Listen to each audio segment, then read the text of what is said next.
Welcome back to the Culture of Currency, where we have another epic coin review today. As you see here, we have 4 Kookaburras. 1, 2, 3, 4. I had 2 of these, and I went ahead and bought 2 more with our $100 challenge here last month because these Kookaburras were on sale and they were vintage, and that is just a combination I love. So as you know, we have this one. This was my first Kookaburra. The 2020, which is the 30-year anniversary.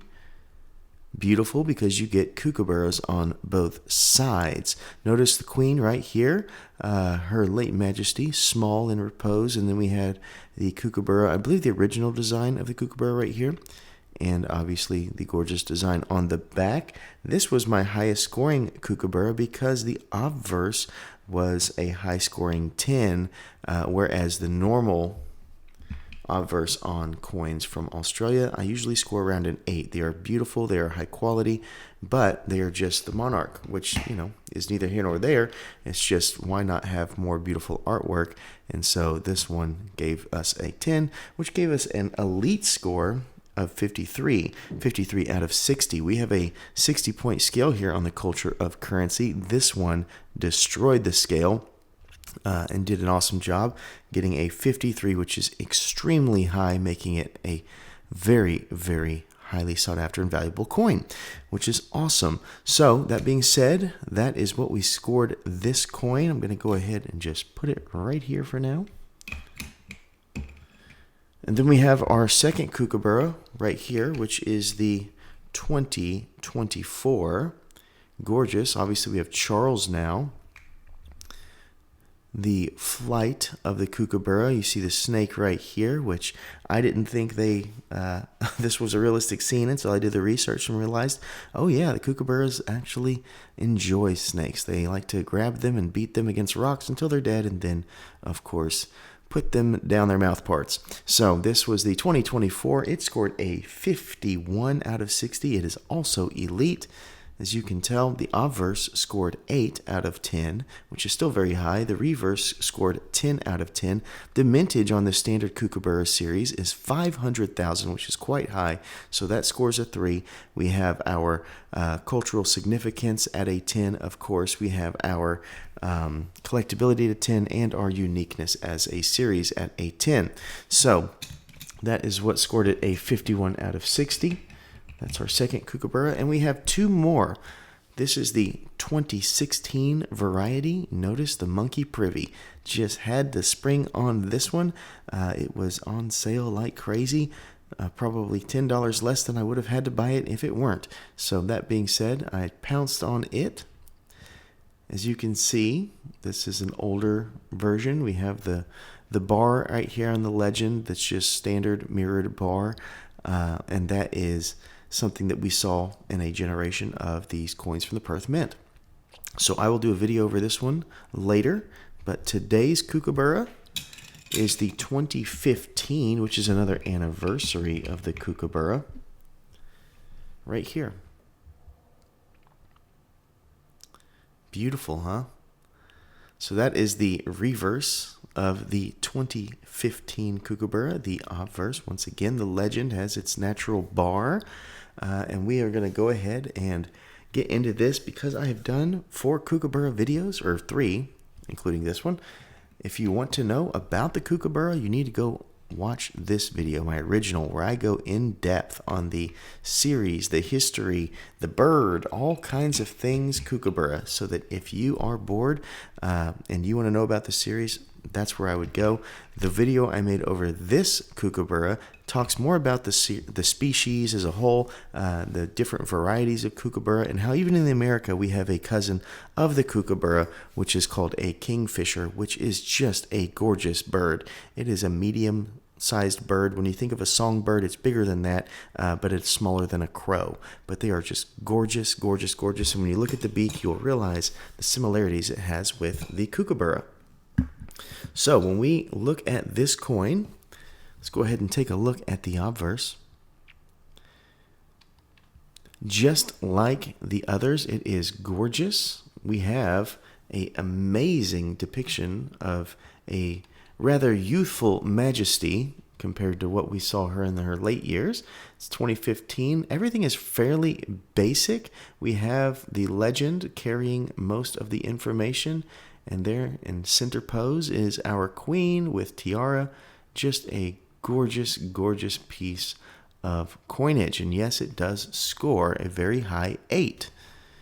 When we move to the back, or the reverse, we have our friend here, Kookaburra, sitting upon a stump, which is a very, very common theme for these Kookaburras, as they are vision first. So they like to get to a point of elevation and look for movement. Their ears will then kind of direct them, pinpoint that movement. Their ears will also help them in deciphering movement. When they start to hear things, it directs the eyes, and then they'll go to their attack, or maybe they're communicating with other Kookaburras, or so on and so forth. Just a gorgeous scene. I kind of like the dotting around the rim going towards the edge of the coin. The legend, very, very strong. The Australian Kookaburra, it says 1 ounce, 3 nines fine silver, 1990 to 2015. Really, really cool there. So this is an anniversary. As you can see, the P25 right there. We see that on a lot of their coins. For example, we have the Perth 125 where it says P125. We did a video over that has the Kookaburra, the koala, and the kangaroo, the 3 Ks. Probably not something to say out loud. I can't just go around saying 3 Ks everywhere. But yes, the Kookaburra, the koala, and the kangaroo are 3 Ks that you can talk about in the world of bullion.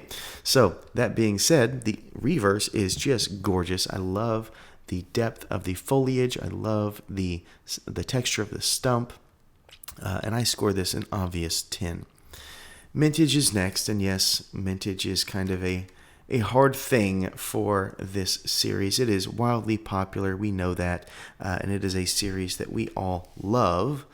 But because its mintage is so high, we have to score it accordingly, because the standard, probably average mintage of bullion coins in my collection is probably around 30,000. I'd say the majority of them are around 25,000, a handful towards 10 and 5,000, a handful of 3.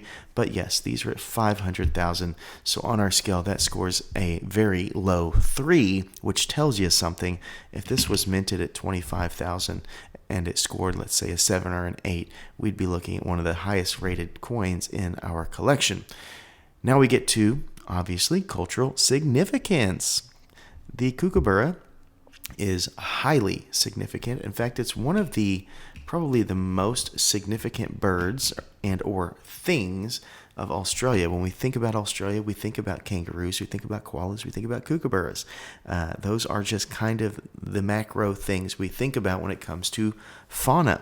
So that being said, the cultural significance of this bird is extremely high. In fact, there's only a couple of kookaburras that are found outside of Australia, and what do you know? They're in neighboring islands and places like that. Obviously, there are cousins like the kingfisher in America, but that is neither here nor there. So I would say comfortably this easily scores a 10. It is, in my mind, the most popular series in Australia, and some would say the world, when it comes to a derivative of your standard, such as the kangaroo for Australia. The kangaroo is the equivalent of the American silver eagle in America. So that's their standard bulk bullion coin. This is their big series, in my opinion.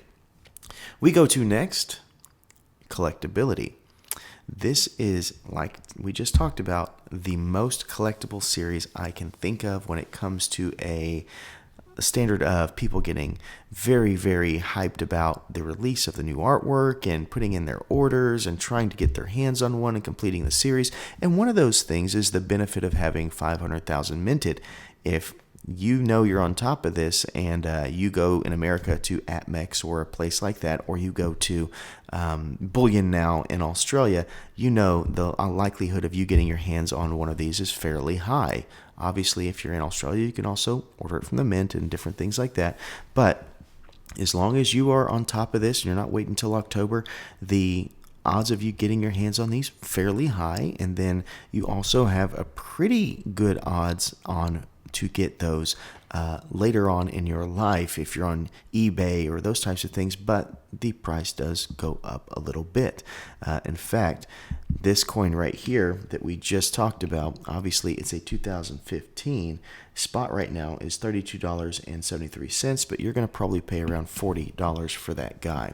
I want to say I paid like $35 for it, or $32, $33 when spot was around $28. But I can't remember. I'd have to go back and look, but I know it was a big enough sale to say, you know what, I'm going to grab that while I can. So collectability is huge. It scores a 10, and uniqueness is our last category.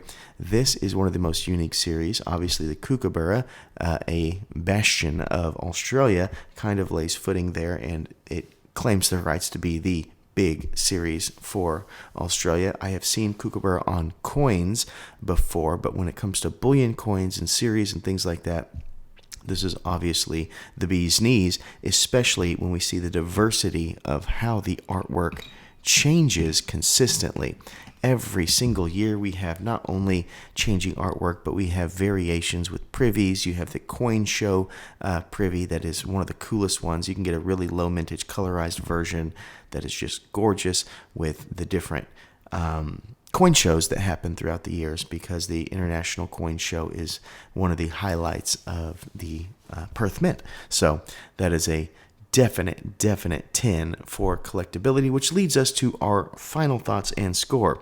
This particular Kookaburra, though fantastic, does not take the cake for our best Kookaburra.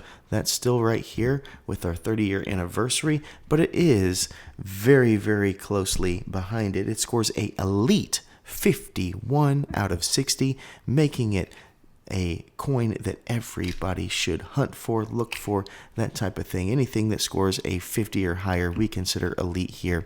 This Kookaburra obviously has flown above that at a 51 and is something that every single person should consider. I don't care if you're a stacker or collector. Have some fun with your stack. Go out and grab a Kookaburra today. So that is what we have for you. I hope you enjoy. I know I didn't script this one out as I normally do, just kind of spoke from the heart and the mind on this. But if you liked what you saw, please let me know. If you didn't, if you like what I normally do, please let me know that too. But here is where we are. So thank you so much for watching. And as always, please remember to stay classy and current with the culture of currency.